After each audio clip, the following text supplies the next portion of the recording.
how the rise of an African digital economy is improving millions of lives and rapidly transforming societies. Africa's digital economy grew from 1.1% of GDP in 2012 to 4.5% in 2020 and is expected to reach 5.2% by 2025 and 8.5% by 2050. Now, this growth is due to better internet access, vibrant startups, more tech talent, and improved policies. One organization driven by digital growth, and not just in Africa but globally, is Mastercard. They've reiterated their commitment to Africa's digital economy and projects that Africa's digital payments sector will reach $1.5 trillion by 2030. Well, joining us on the show to discuss Mastercard's role in enabling financial inclusion, supporting fintech, empowering MSMEs, and driving innovation through localized solutions is Folashade Femi-Lawal, Country Manager and Area Business Head West Africa for Mastercard. Good morning and welcome to the morning show today. Thank you very much. I love the energy in the room. Yes, thank you for having me. You also brought great energy into the room. I know. That's what Mastercard does. Yes, I see that. You brought great energy to Dr. Abati's week as well. Absolutely. Okay, Proudly sponsored by Mastercard. Okay, Mrs. Femi-Lawal. First, let me say thank you to Mastercard. And also my wife, Kika Lomo. She was the one, who organized this trip to, I think, Spain. Yeah, right? We went from another country to Spain, to all of that. But we ended up watching, quarterfinals of Real Madrid and Arsenal. Mastercard, we had lunch, we had dinner, we enjoyed ourselves. Yeah. So thank you, madam. Thank you, Mastercard. Our pleasure. And thank you, Kiki.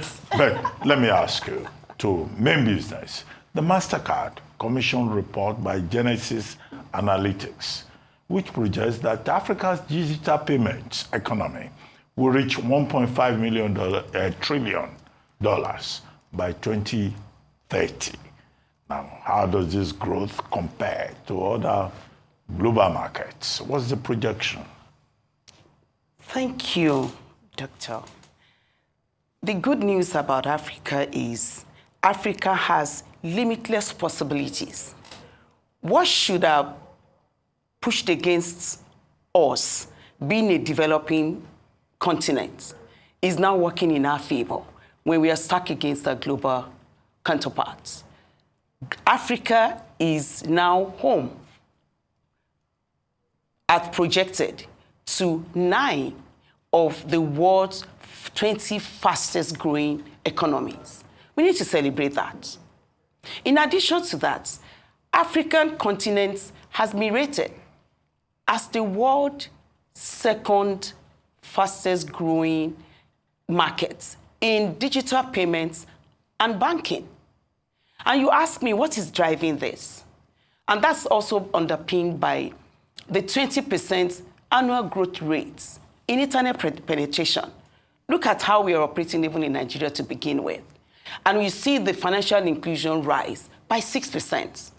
And the drivers, as I identified, what we have decided to do at Mastercard, being a partner of choice, being a strategic partner to Africa, we saw the vision many years ago when Mastercard came to the African continent. We didn't come for the money. We came to add value because we know what that trajectory is going to be. And that has come to light, and the world is acknowledging that.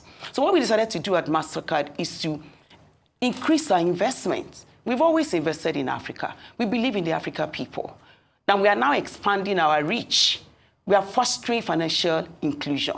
And we're going to be working, as we have always done, with our partners, which include merchants, banks, telcos, governments, and as well as fintech startups. And it's also in line with our strategic objective, where we are committed that by 2025, this year that we are in, Mastercard is connecting 1 billion people to the digital economy. And that includes 50 million small businesses and 25 million female entrepreneurs. Okay, madam. No. Before she comes to mention the banks, GT Bank.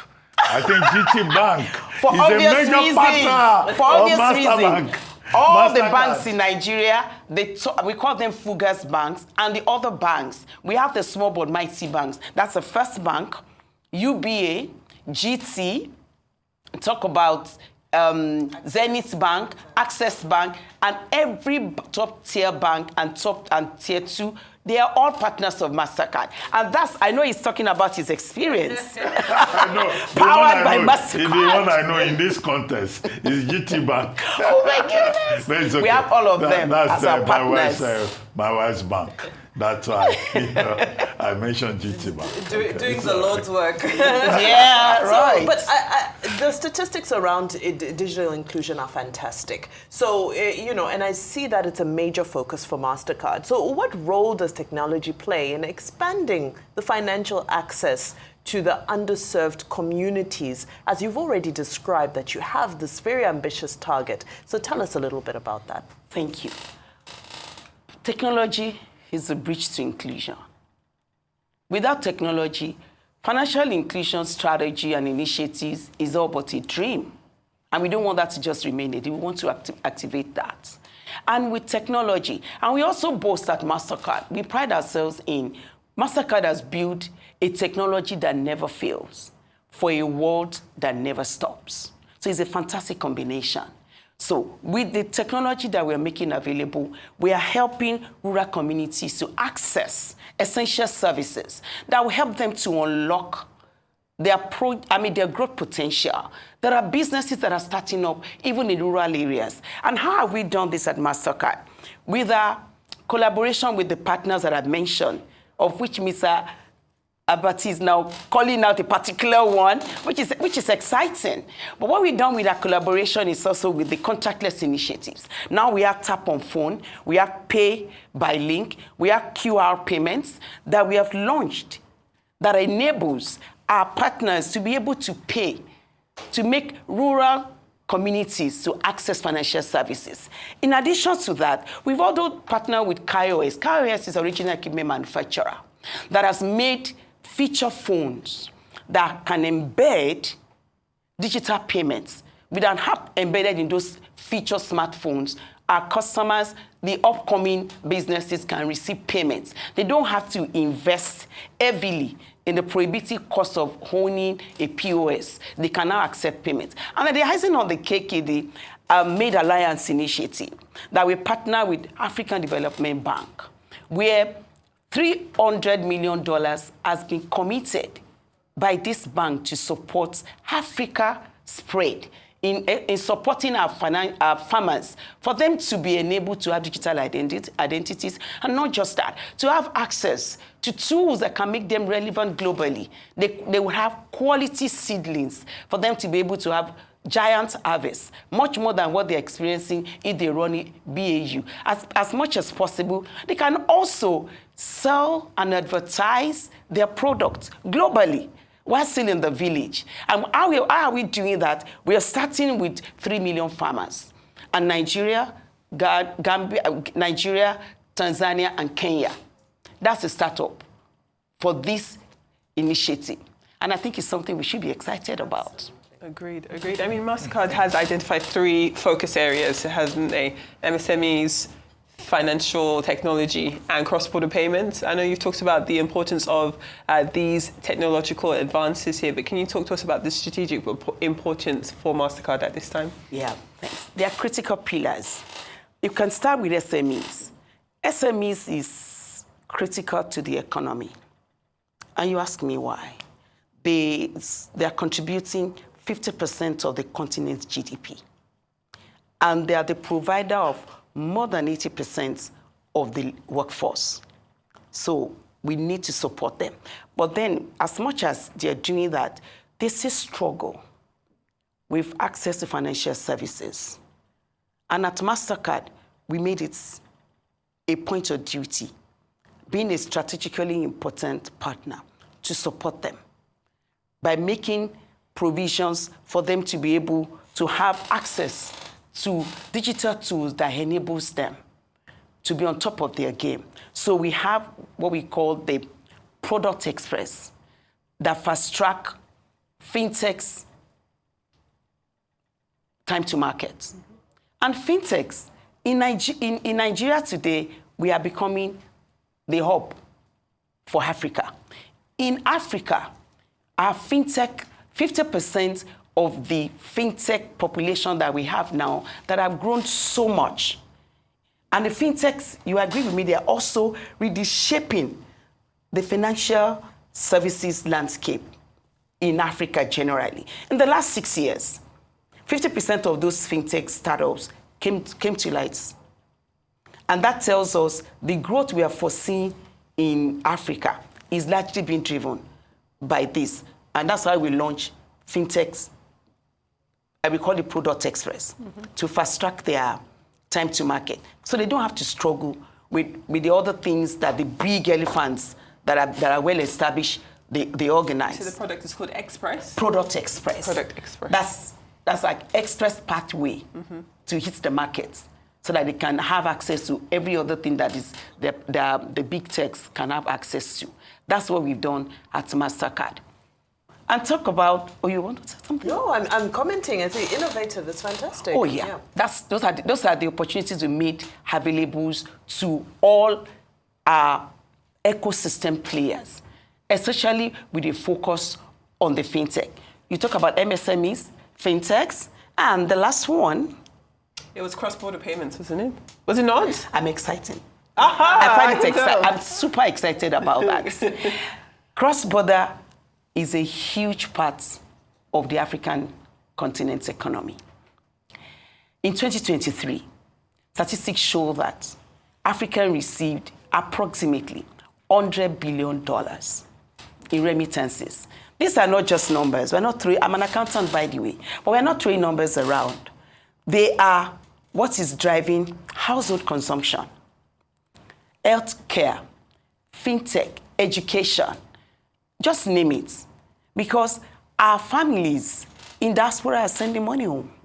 And we have recognized that. And at Mastercard, being a strategic partner for the long haul, we've offered a cross-border service that makes it possible for businesses to receive and to send cross-border payments in an affordable, transparent, and a speedy manner. I won't call it the speed of light, but it came close to that. Okay. And that has been the experience. Mrs. Lawal, I mean, with the disruption within the global payment system, there's a lot of uncertainty right at this time. And that's one of the things they're talking about at the IMF. But this Mastercard MSME strategy, tell us very briefly how it connects with the issue of financial accessibility. Thank you. SME is dear to our hearts at Mastercard because we know the economy thrives when the SMEs are thriving. They also, just like the small businesses, they struggle with ensuring their lunch is not being taken away by men of the underworld who will happily term Yahoo boys or Yahoo. They made up their mind. I mean, they are striving, their desire, their quest is for their businesses to be protected. And what we've done at Mastercard is to launch My Trust Center. We also have the Enterprise Odyssey that gives tools, access, digital tools for them to be trained. With My Trust Center, they are able to get trained and to be equipped with the right opportunities to preserve their businesses. In addition to that, at Mastercard, the 2025 vision, we are well on track to achieve that. To date, 870 million people have been connected to the digital economy, powered by Mastercard, and 48 million small businesses. And we are well over our 25 million female enterprises. We've done 37 million. So we are here to celebrate the fact that Mastercard is with you all the way. We support our SMEs so that they can sleep at night knowing that we got them covered. And what we say at Mastercard is we are empowering people, we are powering economies, we are building an ecosystem where every one of our partners, they thrive and they prosper. Okay, on that note, we'd like to thank you very much, Mrs. Femi-Lawal, country representative for Mastercard in Nigeria. Thank you for joining us on The Money Show.